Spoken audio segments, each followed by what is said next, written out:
നമുക്കിന്നൊരു മത്തൻ്റെ ഇല തോരൻ വെക്കാം. അതിനായിട്ട് ഞാൻ കുറച്ച് മത്തൻ്റെ ഇലകൾ പറിച്ചെടുക്കുന്നുണ്ട്.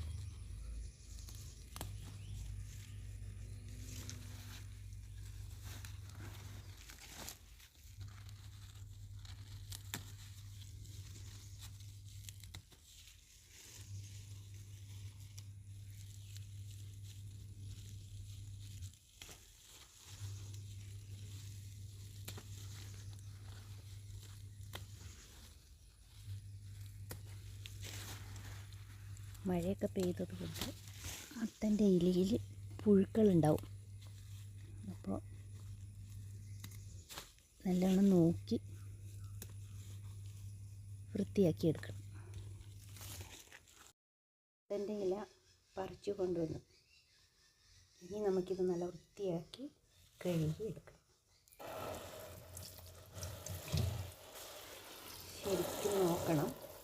ഇലയുടെ രണ്ട് ഭാഗവും നല്ല വൃത്തിയായി നോക്കി ഇതിനെ നമുക്ക് ഓരോന്നോരോന്നായിട്ട് കഴുകി വൃത്തിയാക്കി എടുക്കാം.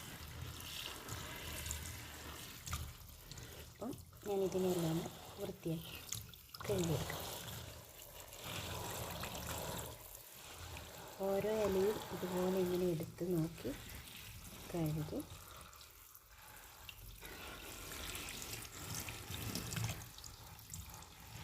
രണ്ട് ഭാഗവും നോക്കി കഴുകി വൃത്തിയാക്കി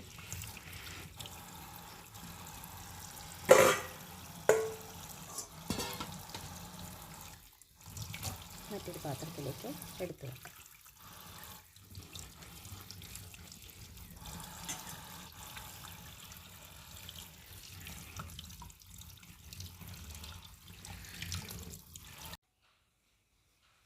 കഴുകിയെടുത്ത ഇല നമുക്കിനി ചെറിയതാക്കി മുറിച്ചെടുക്കണം. അതിനായി ഇതിനെല്ലാം ഞാനൊന്ന് ഇങ്ങനെ ഒതുക്കിയെടുക്കുന്നു. ഇപ്പോൾ മത്തനൊക്കെ നട്ട് കഴിഞ്ഞാൽ മത്തങ്ങയൊന്നും നമുക്ക് കിട്ടില്ല. അപ്പോൾ നമുക്ക് സങ്കടമാവും. അപ്പോൾ ഇതുപോലെ നമുക്ക് അതിൻ്റെ ഇല തോരൻ വെച്ച് കഴിക്കാം. നല്ലതാണ്. അധികം ആൾക്കാർ ഇതൊന്നും ഇപ്പം അങ്ങനെ കഴിക്കാറില്ല. മത്തനും കുമ്പളവും ഇതിൻ്റെയൊക്കെ ഇല നമുക്ക് ഇതുപോലെ എടുത്ത് ഇതുപോലെ അടുക്കി പിടിച്ച് ചെറുതാക്കി മുറിച്ച്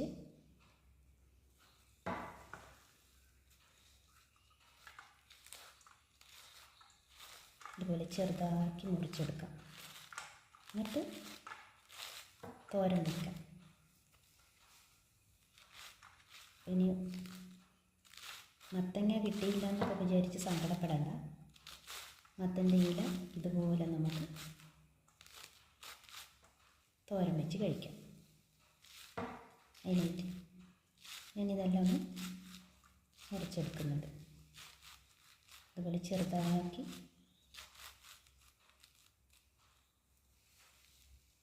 ഞാൻ കയ്യിൽ പിടിച്ചിട്ടാണ് മുറിക്കാറ്. കട്ടിംഗ് ബോർഡൊന്നും ഉപയോഗിച്ച് അങ്ങനെ എനിക്ക് മുറിച്ചാൽ ഇത്ര നൈസായിട്ട് കിട്ടില്ല. അതുകൊണ്ട് ഞാനിതിനെ കയ്യിലിങ്ങനെ പിടിച്ച് നമുക്ക് മുറിക്കാൻ പറ്റും. അത്രയ്ക്ക് നല്ല സോഫ്റ്റാണ് ഇല. ഞാനധികവും മൂക്കാത്ത തളിര ഇലകളാണ് എടുത്തത്.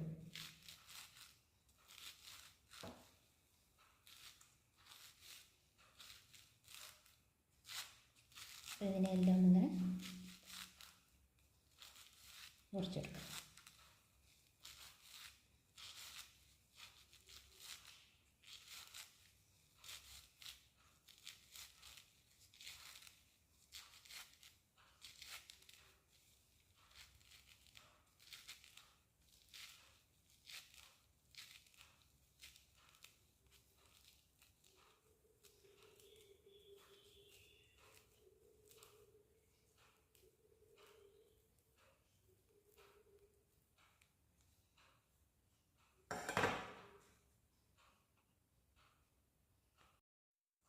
ബാക്കിയുള്ള ഇലയും കൂടി ഞാൻ മുറിച്ചെടുക്കുന്നുണ്ട്. അതുപോലെ അത് അടുക്കിയിട്ട് വേറെ പാത്രത്തിലെടുത്ത് വെക്കണം. കാരണം നമ്മൾ കഴുകുമ്പോൾ അത് ഒരുപാട് വെള്ളം ഉണ്ടാവും അതിൽ.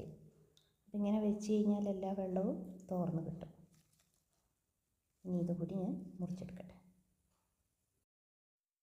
മത്തൻ്റെ ഇല ഇതുപോലെ അതാ എല്ലാം ഞാൻ നന്നായി ചെറുതാക്കി മുറിച്ചെടുത്തിട്ടുണ്ട്. ഇത് വെന്ത് കഴിയുമ്പം അത്രയേ കാണുള്ളൂ. പിന്നെ ഇനിയിപ്പോൾ അതിന് വേണ്ടുന്ന സാധനങ്ങളൊക്കെ എന്താണെന്ന് ഞാൻ പറയാം. ഞാൻ കാന്താരിയാണ് എടുക്കാറ്.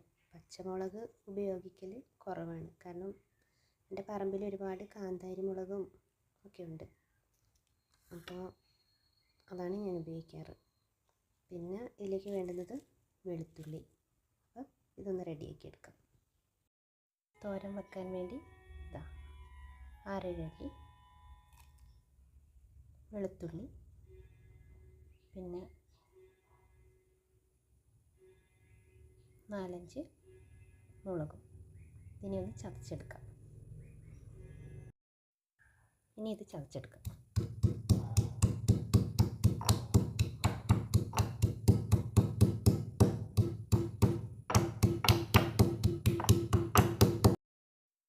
പിന്നെ വേണ്ടുന്നത് കുറച്ച് തേങ്ങയാണ്.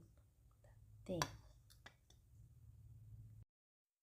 ഇനി ഒരു ചീനിച്ചട്ടി എടുത്ത് അടുപ്പത്ത് വെച്ച് അതിലേക്ക് വെളിച്ചെണ്ണ ഒഴിച്ച് കൊടുക്കുക. എണ്ണ ചൂടായി വരുമ്പോൾ അതിലേക്ക് കുറച്ച് കടുക് ഇട്ട് കൊടുക്കുക.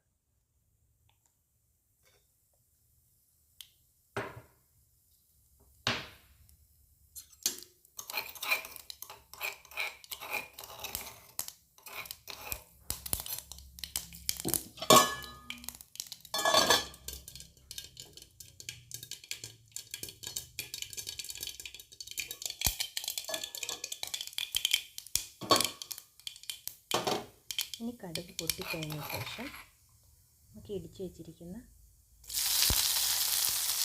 പച്ചമുളക് കാന്താരി വെളുത്തുള്ളി എടുത്തിട്ട് കൊടുക്കാം.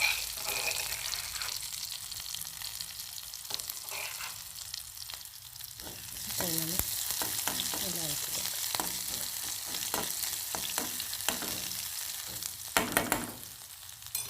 അതിനുശേഷം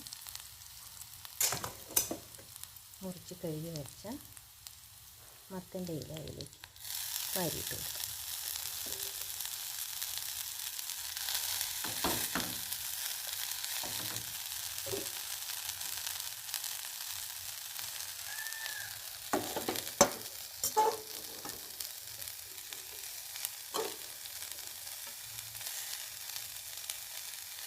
ഇത് വെന്ത് കഴിഞ്ഞാൽ അത്രയും ഉണ്ടാവും.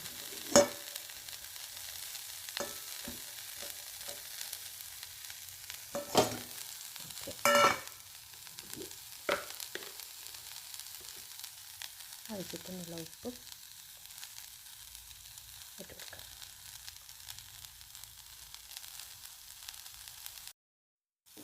ഇനി ഈ തേങ്ങ കൂടി ഞാൻ ഇതിൻ്റെ മേലേക്ക് ഇട്ട് കൊടുക്കും.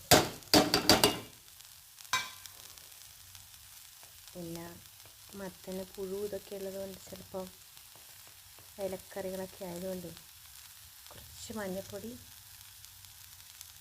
ഇട്ട് കൊടുക്കുന്നത് നല്ലതാണ്. ഇത് കറിയും കൂടി ഒന്ന് മിക്സ് ചെയ്യാം.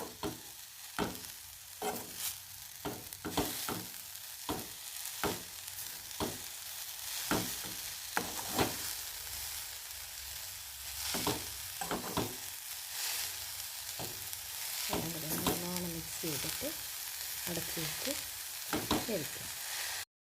നല്ലോണം ഇളക്കി നല്ല സെറ്റാക്കി 10 മിനിറ്റ് വെച്ചിങ്ങനെ ചെറിയ തീയിൽ വേവിച്ചെടുക്കാം. വെള്ളമൊന്നും ഒഴിക്കേണ്ട ആവശ്യമില്ല.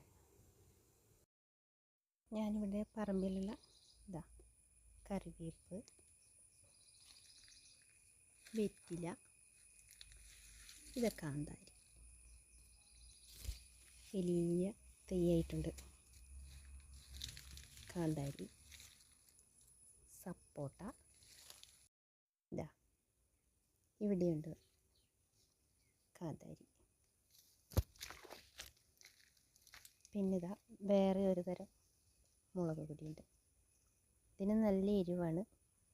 കുട്ടികളൊക്കെ കണ്ടാൽ വിചാരിക്കും ഇതെന്തോ കഴിക്കേണ്ടതാണെന്ന്. അപ്പം അവരൊക്കെ കാണാണ്ട് സൂക്ഷിച്ച് വെക്കണം.